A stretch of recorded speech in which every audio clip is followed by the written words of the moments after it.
Hello ladies and gentlemen of YouTube. It's time for another Metal Earth kit. Another one from the Marvel lineup. Today I'm going to put together Captain America's shield. This looks to be a simplistic kit, but looks can be deceiving. I don't know much about it, so let's tear it open, see what's inside. Captain America's shield. Instructions. Metal sheath. And we have something underneath. We have the red and blue pieces. Yay. And I think there's something else in here. You get the impression there's a metal rod. Yep. We have a metal rod. Very interesting. We have just the one piece of paper with the usual drawing of the kit, a bit about insertion tabs, holds and folds, the little bit about needle nose pliers being helpful for assembly. I feel like there's something missing here. But, oh, it's down here. They've moved. Usually this is up here. The key, or legend if you will, the blue circle means to fold the tabs over. The green triangle means to twist the tabs. And then we have the layout of the metal sheet that comes with the kit and the corresponding part numbers. And then we have a couple of extra pieces here, which are the blue and red. And I don't see the rod, but I don't think it'll be hard to figure out where the rod comes into play. This is page 1. We open it up to page 2, the assembly flowchart. And you just start with part 1, 2, and carry on.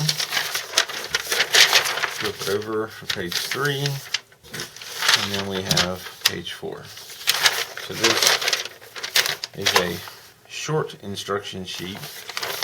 I would also point out that a number of the parts, just about every part, is color coded.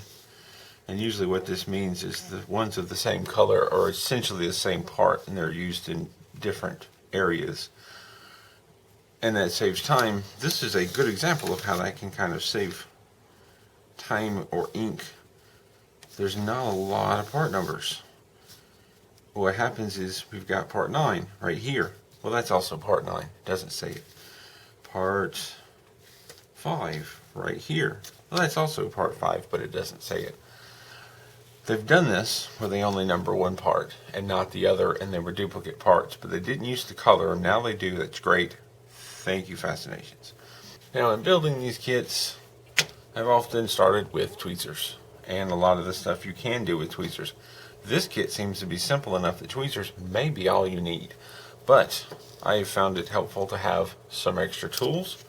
I have the Fascinations toolkit, which has the clippers. They're great for getting the parts off of the metal sheets, for clipping them off nice and clean. Flat nose pliers, great for grabbing and bending parts. Long needle nose pliers, also very useful. Don't have to get this set, you can get the same tools elsewhere. I have these like little dental picks that are good for pushing and pulling on tabs to help get them into their spot. I have an assortment of different things to make shapes, dowel rods, step mandrels, marbles. Don't think I'm going to need these in this kit though. We've got our parts, we've got our instructions, we've got our tools. Let's get started.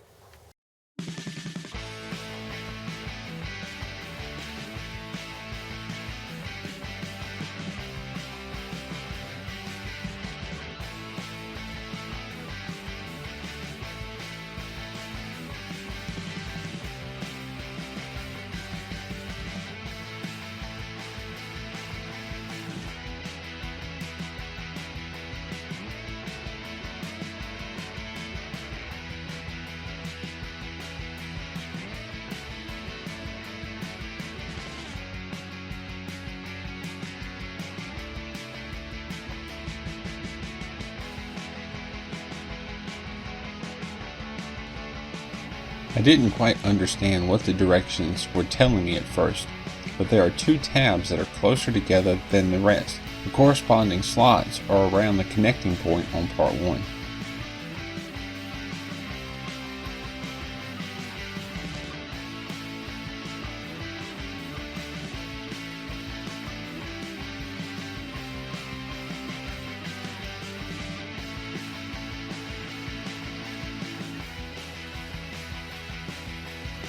After bending the tabs with my fingernails, I like to then go around and secure the tabs a bit with a pinch from the pliers.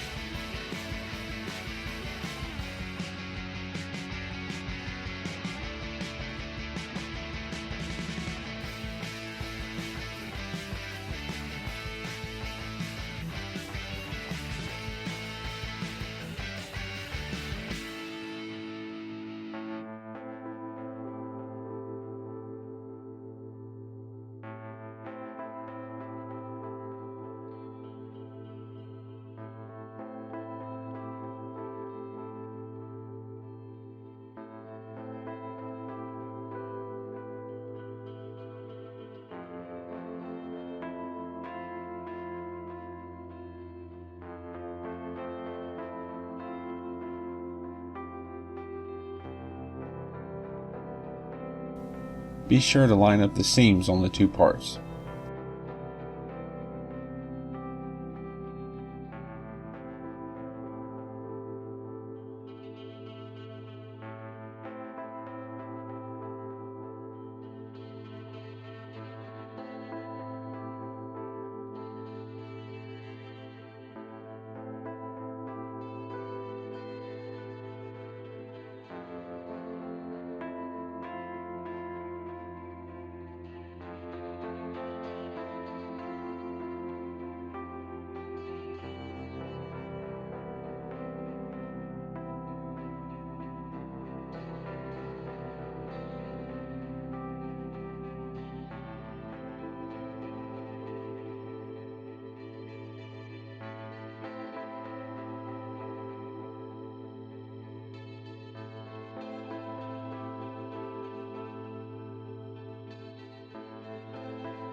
I had a lot of trouble with the straps. The parts are so thin, it is difficult to get what you want to bend or twist to do so without bending or twisting something you do not want to. The directions also say to twist the tabs on the ends that hold the strap pieces together.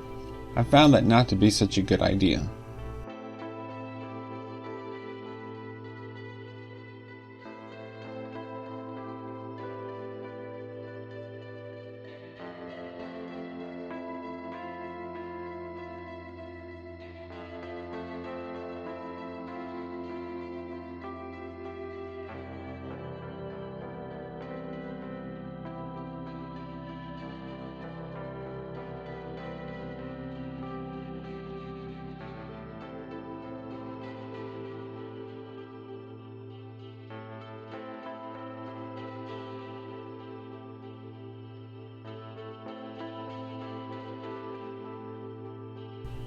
I learned a couple of lessons when putting together the first strap or handle. The second time around, I decided to use the locking clamps to hold the inner part and bend the tabs over instead of twisting them.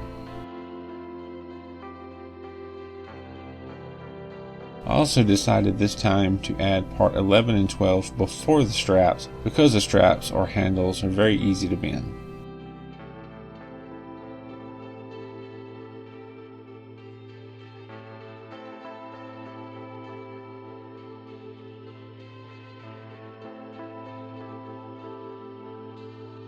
This kit had spare parts, so I decided to use them to rebuild the first strap. It turned out much better than the first time.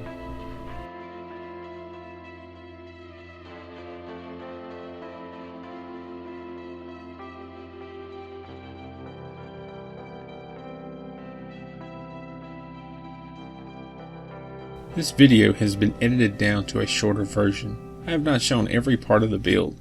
I try to clip out extra sections where I'm searching for parts, studying directions, and sometimes repetitive steps, while trying to keep relevant information.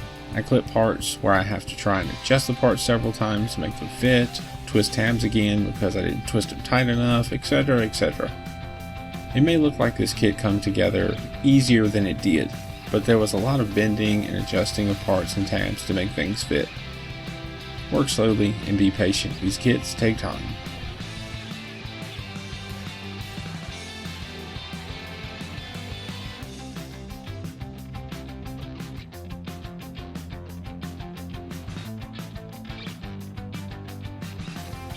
I was not paying attention to how I placed the front of the shield on. It was later pointed out to me that the star was pointing the wrong way, but that was an easy fix.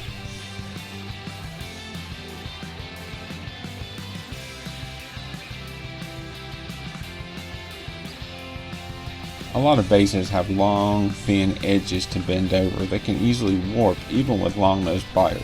I found it quick and simple to just push the edge against the flat table to bend it over nice and even.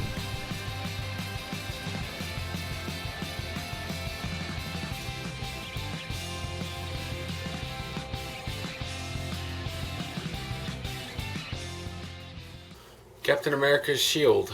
The pieces are pretty big, so there's not really a lot to it as far as different parts and pieces. The first half is pretty straightforward. You're just putting circles together. There's a little bit of work in kind of curving them. The straps were the difficult part, and I did have a lot of trouble with the first strap.